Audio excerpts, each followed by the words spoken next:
উত্তৰ পূব ভাৰতৰ এখন অন্যতম ৰাজ্য অসম। প্ৰাকৃতিক সৌন্দৰ্যৰে অপৰূপ অসমৰ তুলনা আন ৰাজ্যৰ লগত যেন অতুলনীয়। নানাবিধ বৈষম্যৰে ভৰপূৰ অসমৰ জাতি জনজাতি কৃষ্টি সংস্কৃতিকে ধৰি মঠ মন্দিৰ দেৱালয় আদিক উল্লেখ কৰি পৰ্যটনস্থলসমূহ জাউতিযুগীয়া।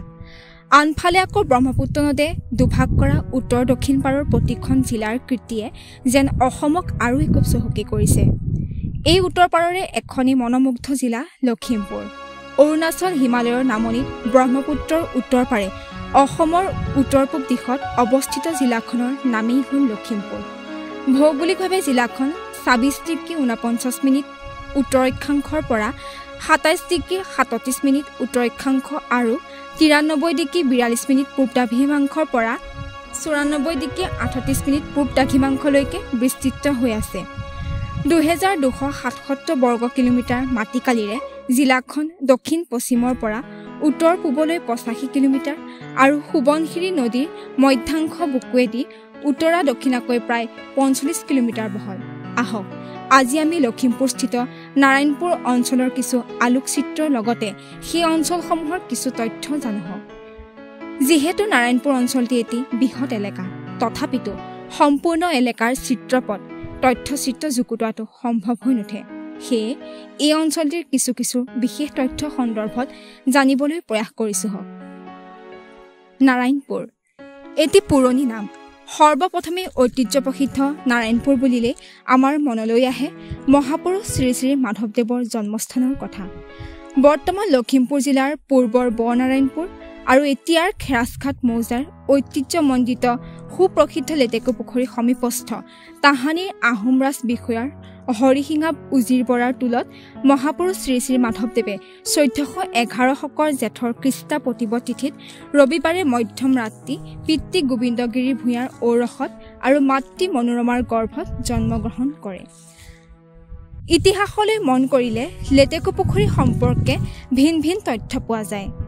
অৱশ্যে গোবিন্দগিৰিৰ পৰিয়ালে ৬ বছৰমান কাল বাস কৰিছিল লেটেকু পুখুৰী পাৰত। উজিৰ বৰাৰ ঘৰে বাৰীয়ে পুখুৰী পাৰে ১২ বছৰ কাল কটোৱাৰ পিছত তেওঁলোক তিনিও ঘাগৰি মাঝিৰ ঘৰলৈ যাত্ৰা কৰিছিল। মাধৱদেৱৰ জন্মস্থান লেটেকু পুখুৰীত কালৰ কুটিল চক্ৰ উজিৰ ভূঞা পৰিয়ালৰ সম্পূৰ্ণ অৱসান ঘটিলেনে সেই ঠাইৰ পৰা স্থানান্তৰিত হ'ল সঠিককৈ কোৱা টান। তথাপি সেই সময়ৰ পৰা বিংশ শতিকাৰ প্ৰথমাৰ্ধত মাজৰ এই অবৰ্ধিত অঞ্চল জনশূন্য আৰু অটব্য হাবিত পৰিণত হ'ল। সেই হাবিৰ মাজতে মাধৱদেৱ জন্মভেটি উজিৰ পৰিয়ালৰ ঘৰুৱা আচবাবো হেৰায়। মহাপুৰুষ মাধৱদেৱৰ জন্মস্থান লেটেকু পুখুৰী বৰ্তমান লখিমপুৰ জিলাৰ উত্তৰ লখিমপুৰ মহকুমাৰ বিহপুৰীয়া সমষ্টিৰ খেৰাজঘাট মৌজাৰ অন্তৰ্গত। লেটেকু পুখুৰী বুলি কেনেকৈ চিনাক্ত হ'ল এই কথা ক'বলৈ গ'লে বহুতো তথ্য পোৱা যায়। বিভিন্ন তথ্যৰ ভিত্তিত পোনপ্ৰথমতে ক'বলৈ গ'লে জনজাতীয় কেইবাজন লোকে অটব্য হাবিৰ মাজত দেখা পোৱা বিভিন্ন গছ লতা য'ত সূৰ্যৰ পোহৰ নপৰা ঘোৰ আন্ধাৰত থকা অঞ্চলটিৰ কিছু ঠাইত গছবোৰৰ তলত পৰি আছিল লেটেকু ফুল আৰু গুটি। ফল ভৰা লেটেকু গছবোৰ পুখুৰীটোৰ চাৰিওফালে দেখি তেওঁলোক উৎফুল্লিত হৈছিল আৰু নিশ্চিত হ'ল যে এইটোৱেই ঐতিহাসিক পুখুৰীৰ লেটেকু পুখুৰী। ইয়াৰ পাৰতে গুৰুজনাৰ জন্মস্থান বুলি সকলোৱে বিশ্বাস কৰিছে। পুখুৰীটোৰ আশে পাশে থকা সৰ্ববৃহৎ বটবৃক্ষজোপাই সাক্ষ্য বহন কৰিছে ৫০০-৬০০ বছৰৰ আগৰ ইতিহাস। লেটেকু পুখুৰীটো ১৯১১-১২ চনতে চৰকাৰৰ ভূমি বিভাগৰ মেপত উল্লেখ আছে। গতিকে মাধৱদেৱৰ জন্মস্থান হিচাপে সঠিক নিৰ্ণয় হ'ল। চিনাক্ত হোৱা সেই ভেটিৰ উচ্চতা আছিল ৯-১০ ফুট। ইমান এটা ডাঙৰ ওখ ভেটি দেখি আশ্চৰ্য প্ৰকাশ কৰিলে। সমতল ভূমিত ইমান ডাঙৰ ভেটি কেনেকৈ নিৰ্মাণ হ'ল আদি প্ৰশ্নবোৰ মানুহৰ মনত তোলপাৰ লগালে। বুঢ়া লোকসকলৰ মনত এক দৃঢ় বিশ্বাস নিশ্চিত হ'ল যে এইটোৱেই মাধৱগুৰুৰ জন্মভেটি। পুখুৰী আৰু ভেটিৰ চাৰিওটা কোণ চাফা কৰা হ'ল।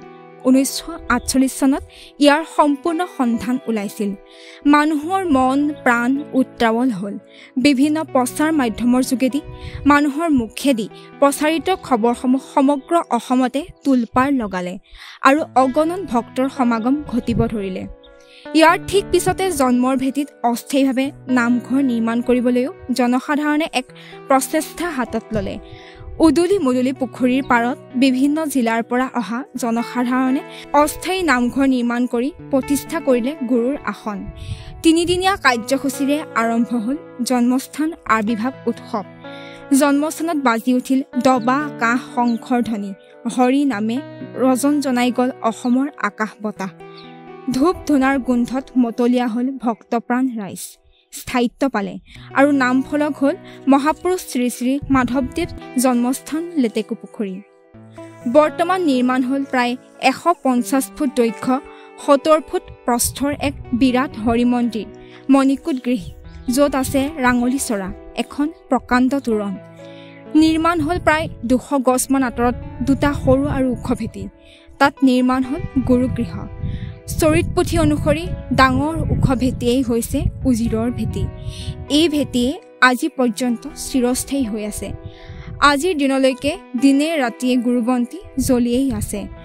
বৰ্তমান অতিথিশালাকে মুখ্য কৰি এভাগ নামঘৰ, ভাওনা আদি সাংস্কৃতিক অনুষ্ঠান প্ৰদৰ্শনৰ বাবে এটি ৰংগমঞ্চ, জিৰণি চৰা, বাট পদূলিৰ সুন্দৰ নিৰ্মাণ সম্পন্ন হৈ উঠিছে। অৱশ্যে মণিকূটৰ কাম শেষ হোৱা নাই। মুঠতে ক'বলৈ গ'লে হৰি নামৰ ৰসে বৈকুণ্ঠ প্ৰকাশে, প্ৰেম অমৃতৰ নদী বৈ যোৱাৰ দৰে যেন মাধৱদেৱৰ জন্মস্থানখনি দৰ্শন লভিবলৈ পূৰ্বৰ তুলনাত বৰ্তমান দিনে নিশাই জনশ্ৰুত পাব ধৰিছে। লেটেকুপুখুৰীৰ ঐতিহ্য আৰু সৌন্দৰ্যৰ কথালৈ মন কৰিবলৈ গ'লে পুখুৰীটোৰ পশ্চিম পাৰত আছে 200 ফুট ওখ, গুৰিটো 50-60 ফুট ব্যাসৰ এজোপা বৃহৎ আকাৰৰ বটবৃক্ষ। ই প্ৰায় 500-600 বছৰৰ আগৰ স্বাক্ষৰ বহন কৰে। ইয়াৰ উপৰি ফলে ফুলে জাতিষ্কাৰ কেইবাজোপাও লেটেকু গছ পুখুৰীৰ পূব দিশে আছে।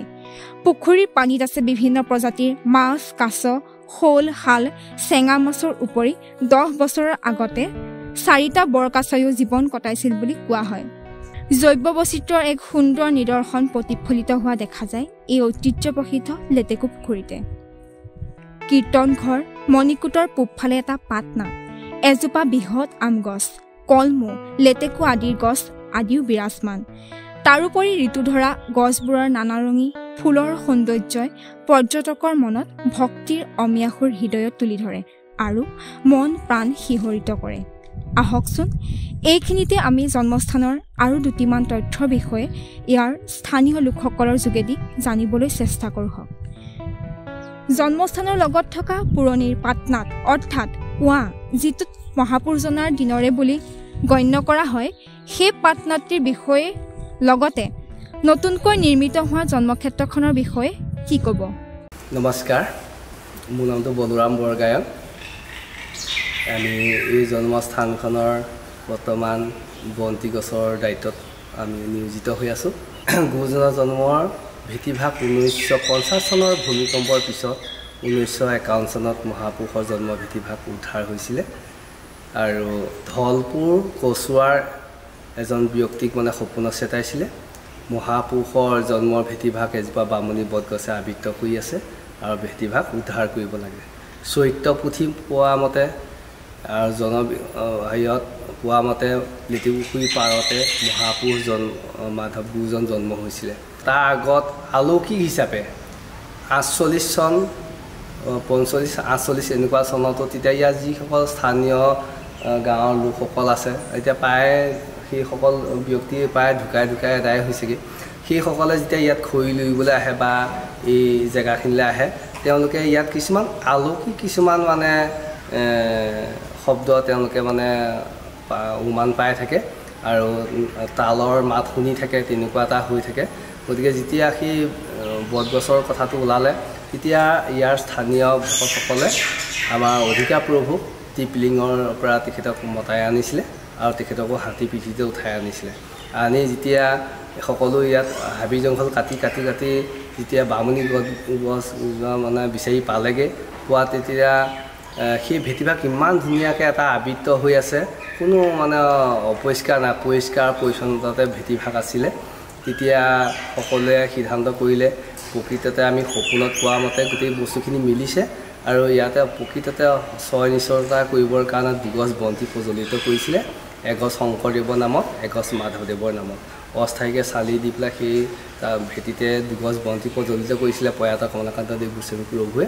আৰু বন্তি লগাই তেখেতো অস্থায়ী পামলৈ গ'ল গাঁৱৰ ভকতসকল ঘৰে ঘৰে গ'ল পিছত সকলো একগোট হৈ যেতিয়া পিছা দিনাখন সেই ভেটিভাগৰ বন্তি গছৰ যেতিয়া চাবলৈ গৈছিলে তেতিয়া মাধৱদেৱৰ নামৰ লগোৱা বন্তি গছ জ্বলি আছে সি গছ নুমাই আছে তেতিয়াই সকলোৱে বুলিলে প্ৰকৃততে সপোনত পোৱা মতে আৰু বিশ্বাসমতে গোটেই ব্যৱস্থাটো আৰু পুখুৰী ভাগ যি ভাগ মানে লেটেকুপুখুৰী ঐতিহাসিক পুখুৰী ভাগ আছে সেই গোটেই ব্যৱস্থাটো যেতিয়া পাই গ'ল পোৱাতে ভাবিলে এয়াই প্ৰকৃততে মহাপুৰুষৰ জন্মৰ ভেটি মহাপুৰুষ মাধৱগুৰু আমি চৰিত্ৰ পুথি পোৱা মতে তেওঁ এজন ভাল সুদক্ষ খেতিয়কৰো আছিলে আৰু তেখেতো এজন ভাল যোদ্ধা আছিলে গতিকে আমি সেইখিনি পাইছিলোঁ আৰু তাৰ যি ভাগ পাটনাদ হিচাপে আমি এতিয়া বৰ্তমান আছে সেই কুঁৱা ভাগ পিছৰ পৰ্যায় মানে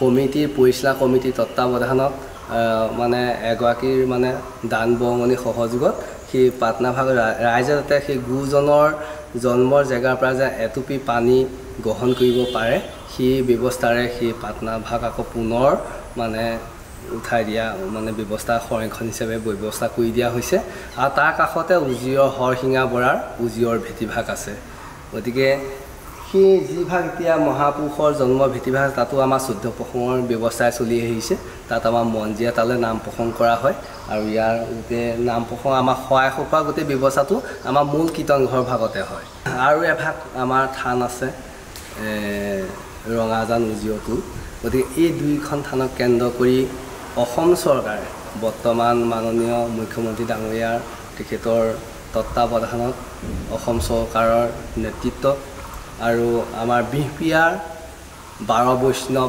কেন্দ্ৰস্থলৰ সন্মানীয় বিধায়ক অমীয় কুমাৰ ভূঞা ডাঙৰীয়াৰ নেতৃত্বত বৰ্তমান এই মানে মাধৱদেৱ ক্ষেত্ৰ হিচাপে যিটো মানে প্ৰয়াস লৈছে গতিকে এই ব্যৱস্থাটো যদি হৈ উঠে তেতিয়া আমি ভাবিছোঁ সিখন থানৰ পৰা ইয়ালৈ অহাৰ গোটেই ৰাস্তাৰ পৰা আমাৰ গোটেই ব্যৱস্থা টু লাইনৰ এটা ব্যৱস্থা হ'ব আৰু ষ্ট্ৰিট লাইটৰ ব্যৱস্থা হ'ব আৰু অডিটৰিয়াম হ'ব গতিকে যাত্ৰীসকল থাকিবৰ কাৰণে গোটেই ব্যৱস্থাবিলাক হ'ব এনেকৈ এইখিনি যেতিয়া হৈ উঠে তেতিয়া আমি ভাবিছোঁ এই মহাপুৰুষৰ জন্মস্থানখন এটা ঐতিহাসিক ক্ষেত্ৰলৈ ৰূপান্তৰিত হ'ব বুলি আমি ভাবিছোঁ আমি দৃঢ় বিশ্বাস এই চৰকাৰে যথেষ্ট আগভাগ লৈছে মহাপুৰুষজনাৰ জন্মৰ ভিত্তিতে ইয়াৰ স্থানীয় লোকসকলে মূল জন্মভেটি হিচাপে দুঠাইকে স্বীকৃতি দিয়ে তাৰে ৰাস্তা কাষৰ অৰ্থাৎ নতুনকৈ নিৰ্মাণ কৰা থানখনক উজিৰৰ টোল হিচাপে বিবেচিত কৰা হয় যদিও এনে দুভাগত জন্মস্থানখনিক ভাগ কৰা হৈছে তথাপিও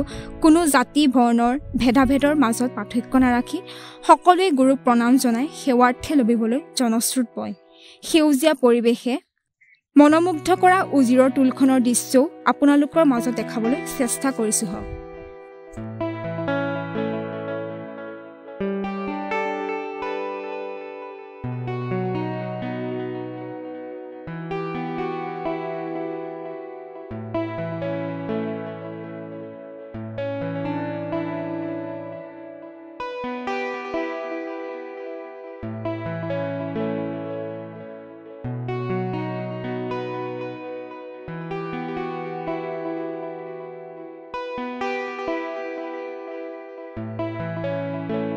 যাতায়াতৰ সুবিধাৰ্থে দূৰ দূৰণিৰ পৰা অহা যাত্ৰীসকলে সহজে চিনাক্ত কৰিবৰ বাবে আমি ইয়াৰ ৰাস্তা পথৰো দিশ দেখাইছোঁ জন্মস্থানখনিৰ লগতে গুৰুজনাৰ অমৰ সৃষ্টিৰাজিক জীয়াই ৰাখিবলৈ ইয়াতে শংকৰী কলা কৃষ্টি চৰ্চা ৰাস ভাওনা গীত মাত বাদ্যযন্ত্ৰ আদিৰ ক্ষেত্ৰত ফলপ্ৰসূভাৱে সমগ্ৰ অঞ্চলতে এক শৈক্ষিক বাতাবৰণৰ সৃষ্টি হৈছে আনফালে আকৌ দবা শংখ বৰকাহৰ মাতে আৰু নাম কীৰ্তন গীত মাত খোল তালৰ সৱদে প্ৰকৃতিৰ মৌনতা ভংগ কৰি ভক্ত বৈষ্ণৱৰ হৃদয় আপ্লুত কৰে আমি আশা কৰোঁ মহাপুৰুষ শ্ৰী শ্ৰী মাধৱদেৱৰ জন্মস্থান লেটেকুপুখুৰীৰ সৰ্বাংগ সুন্দৰ হৈ নিৰ্মিত হওক আৰু শংকৰী কলাকৃষ্টিৰ যোগেদি বৈষ্ণৱ ধৰ্মৰ জৰিডাল সুদৃঢ় হওক গুৰুবন্তি চিৰস্থায়ী হওক এই আমাৰ প্ৰাৰ্থনা